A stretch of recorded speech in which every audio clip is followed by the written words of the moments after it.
I think one of the greatest things I hear when I speak to salespeople specifically and you get the same thing because you work with Aflac. I've done some work with Aflac as well. And one of the biggest things they say is the thought traps that I find myself in, like what you just mentioned. And specifically, the keywords I always hear are negative self-talk and disempowering self-talk. And I always ask, well, what does that look like? When does that appear? And it generally appears, like you said, on the road to a specific goal. When a salesperson is prospecting, when they're about to make the phone call, they're about to drop by the business and have that first conversation or presentation. And they start having these thoughts of, I'm not enough. Am I the right person for this? Am I going to do well, or am I going to crash and burn? Right. And like you said, we all experience thousands and thousands of these thoughts every single day.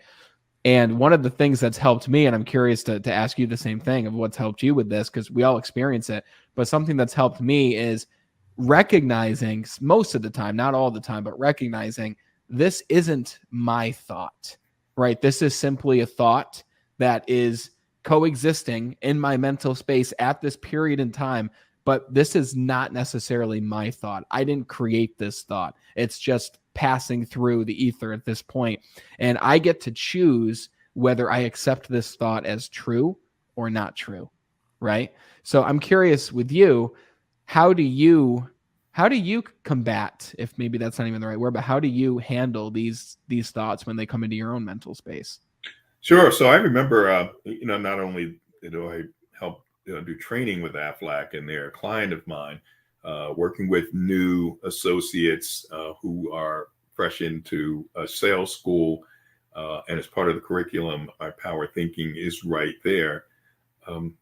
I joined Aflac to test this material out on myself as a commission-only salesperson, so that I can experience what they experience. It's one thing to come in and say, "Boy, do I have the training for you. This stuff works, and so let me do it." But it's another when you're walking in their shoes and you do what they do. You start from zero and start to build a portfolio of businesses doing strictly cold calling, people that you don't know, business owners that you don't know, and face the same challenges in terms of our thoughts.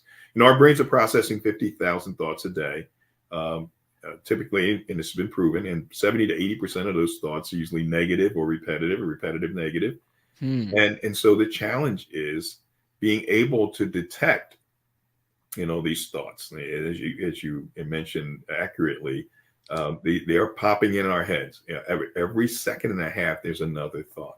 And when you're in commission sales, it really compounds the negativity, because, many people walk into commission sales not believing that they have the ability to do it. They may have been reminded by close friends, people they trust, family members, wait a minute, sales, you're not cut out for that. So now you start with that foundation, and you're getting ready to approach a business. There's anxiety anyway, because an anxiety is the negative emotion around this fear of a future threat. What's going to happen? Are they going to kick me out of the office? Or if I'm making a phone call, they're going to hang up on me.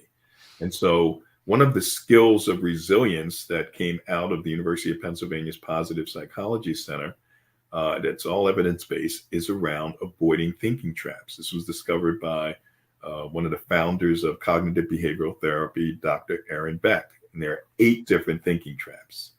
So as we're, and as I was going through and making cold calls, a thought may jump in that, I think I know what the other person, the business owner or receptionist, gatekeeper may be thinking.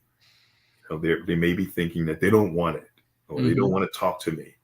And these are the things that we come in with, which makes it much more difficult to get anything done. So that thinking trap is called mind reading. And so we even have that in our personal relationships, right? You ever have a significant other and they may be, mentioning something to you and you cut them off. Oh, I know where you're going with that. Or I know what you're thinking. And that's a trap. And we have to, when we recognize that we're ready to cut somebody off, we have to stop, take a pause and go, well, let them finish.